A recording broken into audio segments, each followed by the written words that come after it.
Assalamualaikum warahmatullahi wabarakatuh. Selamat datang di video presentasi kami kali ini. Terutama saya akan memperkenalkan anggota kami yang terdiri dari 2 orang. Perkenalkan, saya sendiri Abdurrahman Faiz Ramadai dan teman saya Naila Nafisalohi. Presentasi kami kali ini tentang influencer marketing. Baik, agar tidak membuang-buang waktu, kita langsung saja ke materi.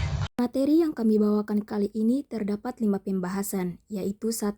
Pengertian influencer marketing, 2. Manfaat influencer marketing, 3. Kategorisasi influencer, 4. Tips memilih influencer, dan 5. Strategi influencer marketing. Pertama, pengertian influencer marketing. Influencer marketing adalah strategi pemasaran konten di mana perusahaan bekerja sama dengan orang-orang yang memiliki pengaruh besar di media sosial untuk membuat konten tentang produk atau layanan mereka. Konten tersebut kemudian didistribusikan kepada para influencer tersebut. Kedua, manfaat influencer marketing, yaitu 1. Meningkatkan brand awareness dan reach audience. Influencer yang memiliki jumlah followers banyak dapat membantu meningkatkan kesadaran akan suatu merek dan meningkatkan jangkauan halayak yang lebih luas. Kedua, memperkuat kepercayaan dan kredibilitas. Konten dari influencer yang dipandang jujur dan dapat dipercaya bisa memengaruhi pengikutnya untuk membeli produk yang direkomendasikan pada kontennya karena kepercayaan pengikut kepada influencer. Ketiga, meningkatkan penjualan. Dengan tingkat engagement yang tinggi dengan followers, influencer marketing berpotensi untuk meningkatkan penjualan. Dan yang terakhir, mendapatkan consumer insights.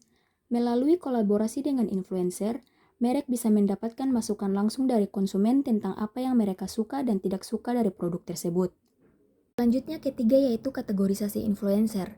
Berdasarkan jumlah followers, influencer dibagi menjadi 3 kategori, yaitu 1. Mega influencer, memiliki jumlah pengikut jutaan mulai dari 1 juta dan seterusnya. Berpotensi menjangkau audiens yang sangat luas namun tingkat engagement rendah dan biaya biasanya sangat mahal. Yang termasuk dalam mega influencer biasanya selebriti atau tokoh publik yang sangat terkenal. Kedua, makro influencer, memiliki jumlah pengikut mulai dari 100.000 sampai 1 juta. Memiliki jangkauan dan dampak yang cukup besar, biaya yang dikeluarkan juga umumnya lebih terjangkau untuk kebanyakan merek. Dan yang ketiga, mikro influencer, memiliki jumlah pengikut mulai dari 1.000 sampai 100.000.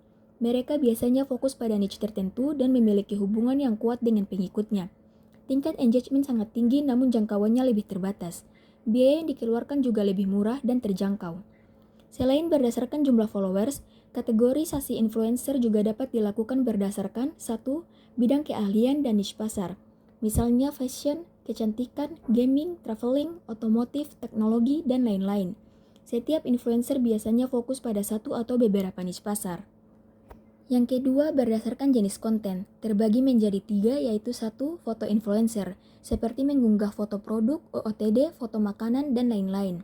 Kedua, video influencer, membuat video seperti vlog, prank, challenge, tutorial, dan lainnya.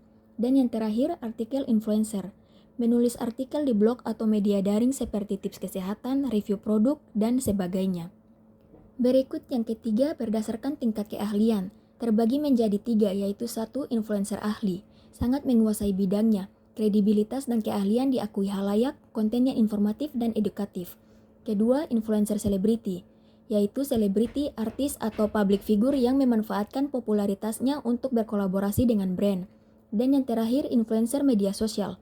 Belum ahli di niche tertentu, tapi memiliki pengikut yang besar dan engagement tinggi di media sosial. Populer karena gaya hidup menarik yang ditampilkan di media sosial. Berikutnya keempat yaitu tips memilih influencer. 1. Identifikasi niche yang relevan dengan merek atau produk. Cari influencer yang fokus pada topik atau bidang yang sama dengan produk atau merek. Misalnya, jika kalian menjual produk makeup, cari influencer yang sering membuat konten tentang makeup. Kedua, analisis tingkat engagement. Perhatikan seberapa banyak interaksi yang terjadi antara influencer dengan pengikutnya. Lihat jumlah like, komentar, dan share pada setiap postingannya. Ketiga, kolaborasi mulai dari skala kecil. Jangan langsung bekerja sama dengan influencer besar. Mulailah dengan mikro-influencer yang memiliki pengikut lebih sedikit tetapi sangat terlibat dengan pengikutnya. Keempat, berikan penekanan pada keunikan dan kepribadian influencer, bukan sekedar popularitas. Jangan hanya fokus pada jumlah pengikut yang dimiliki seorang influencer. Pilih influencer yang memiliki gaya dan kepribadian yang unik dan sesuai dengan nilai merek Anda. Dan yang terakhir, cocokkan konten influencer dengan postingan merek. Pastikan konten yang dibuat oleh influencer sesuai dengan citra merek Anda. Strategi influencer marketing. 1. Menentukan tujuan kampanye. Beberapa tujuan utama dari kampanye influencer marketing yaitu brand awareness, peningkatan penjualan, pengantaran produk baru, interaksi dan manajemen dengan pelanggan, dan surveillance konsumen. 2. Menyusun konten dan pesan. Hal-hal yang perlu diperhatikan dalam konten dan pesan yaitu sesuaikan dengan tujuan kampanye, tentukan USP dan positioning produk, buat konten yang kreatif dan menarik perhatian, sertakan call to action yang jelas. 3. Saluran media yang digunakan. Platform media sosial yang paling sering digunakan untuk influencer marketing yaitu Instagram, YouTube, TikTok, Facebook, blog atau vlog, dan Twitter. 4. Strategi menarik perhatian influencer. Beberapa strategi yang dapat dilakukan yaitu beri contoh produk untuk dibicarakan, tawarkan komisi dan insentif finansial, undang ke acara atau kunjungi ke perusahaan, dan hubungi secara personal dan bangun relasi jangka panjang. 5. Mengukur hasil.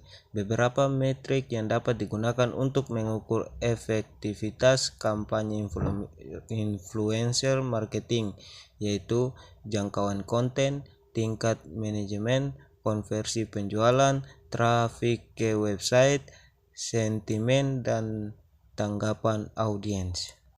Kita lanjut studi kasus. 1. Smoothing. Smoothing adalah contoh merek yang sukses menggunakan influencer marketing. Merek ini bekerja sama dengan banyak influencer terkenal, salah satunya Afgan, yang merupakan influencer selebriti untuk mempromosikan salah satu produk mereka yaitu Calm Down.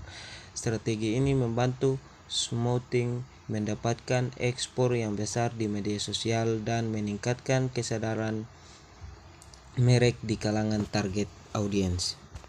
2. Dior menggunakan influencer marketing untuk memperkenalkan produk mereka. Dior bekerja sama dengan artis pop yaitu Jisoo, salah satu member Blackpink yaitu Jisoo, untuk memamerkan produk-produk mereka di media-media sosial.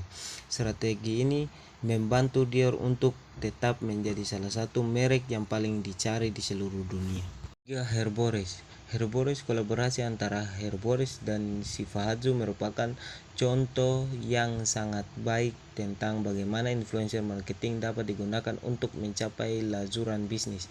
Shifazu sebagai brand ambassador yang memanfaatkan TikTok dan Instagram sebagai media postingannya. Scarlett kolaborasi antara Scarlett dengan JKT48, salah satu girl group idol terbesar di Indonesia, telah menjadi contoh yang sangat baik dalam penerapan strategi influencer marketing. Kolaborasi ini tidak hanya berhasil meningkatkan kesadaran merek Scarlett, tetapi juga berhasil menjangkau target audiens yang lebih luas, terutama generasi muda. 4. Wardah kolaborasi antara Wardah, merek kosmetik lokal terkemuka, dan Yasmin Maper, seorang artis muda populer, telah membuktikan kekuatan influencer di Indonesia. Kolaborasi ini tidak hanya sekedar promosi produk, tetapi juga berhasil mengubah persepsi masyarakat tentang produk kosmetik lokal. Baik, sampai di sini kami akhiri presentasi ini dengan harapan materi ini dapat berguna bagi kalian. Terima kasih atas waktu dan kesempatannya. Sampai jumpa. Wassalamualaikum warahmatullahi wabarakatuh.